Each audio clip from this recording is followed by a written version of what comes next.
अकबर बीरबल की कहानी। एक बार की बात है, बीरबल दरबार में मौजूद नहीं थे। इसी बात का फायदा उठाकर कुछ मंत्रीगण बीरबल के खिलाफ महाराज अकबर के कान भरने लगे। उनमें से एक कहने लगा, महाराज, आप केवल बीरबल को ही हर जिम्मेदारी देते हैं और हर काम में उन्हीं की सलाह ली जाती है। इसका मतलब यह है कि आप हमें अयोग्य समझते हैं।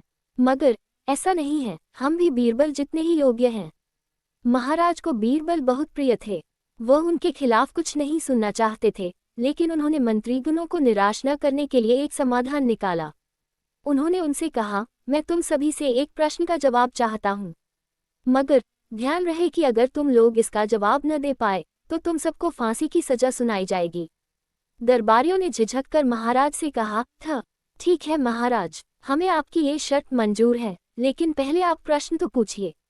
महाराज ने कहा, दुनिया की सबसे बड़ी चीज क्या है? ये सवाल सुनकर सभी मंत्रीगण एक दूसरे का मुंह ताकने लगे। महाराज ने उनकी ये स्थिति देखकर कहा, याद रहे कि इस प्रश्न का उत्तर सटीक होना चाहिए।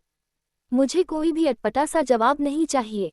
इस पर मंत्रीगणों ने राजा से इस प्रश्न का उत्तर देने के लिए कुछ दिनों की मोहलत मांगी। राजा भी इस बात के लिए तैयार हो गए। महल से बाहर निकलकर सभी मंत्रीगण इस प्रश्न का उत्तर ढूंढने लगे। पहले ने कहा कि दुनिया की सबसे बड़ी चीज भगवान है, तो दूसरा कहने लगा कि दुनिया की सबसे बड़ी चीज भूख है। तीसरे ने दोनों के जवाब को नकार दिया और कहा कि भगवान कोई चीज नहीं है और भूख को भी बर्दाश्त किया जा सकता है। इसलिए राजा के प्रश्न का उत्तर इन दोनों में से कोई नहीं है। धीरे धीरे समय बीतता गया और मोहलत में लिए गए सभी दिन भी गुजर गए। फिर भी राजा द्वारा पूछे गए प्रश्न का जवाब न मिलने पर सभी मंत्रीगणों को अपनी जान की फिक्र सताने लगी। कोई अन्य उपाय न मिलने पर वो सभी बीरबल के पास पहुंचे और उन्हें अपनी पूरी कहानी सुनाई। बीरबल पहले से ही इस बात से परिचित थे। उन्होंने उनसे कहा, मैं तुम्हारी जान बचा सकता हूँ, लेकिन तुम्हें वही करना होगा जैसा मैं कहूँ। सभी बीरबल की बात पर राजी हो गए। अगले ही दिन बीरबल ने एक पालकी का इंतजाम करवाया। उन्होंने 2 मंत्रीगणों को पालकी उठाने का काम दिया, तीसरे से अपना हुक्का पकड़वाया और चौथे से अपने जूते उठवाए व स्वयं पालकी में बैठ गए।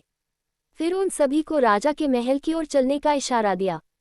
जब सभी बीरबल को लेकर दरबार में पहुंचे तो महाराज इस मंजर को देखकर हैरान थे। इससे पहले कि वो बीरबल से कुछ पूछते, बीरबल खुद ही राजा से बोले, महाराज, दुनिया की सबसे बड़ी चीज गरज होती है। अपनी गरज के कारण ही ये सब मेरी पालकी को उठाकर यहाँ तक ले आए हैं। ये सुन महाराज मुस्कुराए बिना न रह सके और सभी मंत्रीगण शर्म के मारे सिर झुकाए खड़े रहे।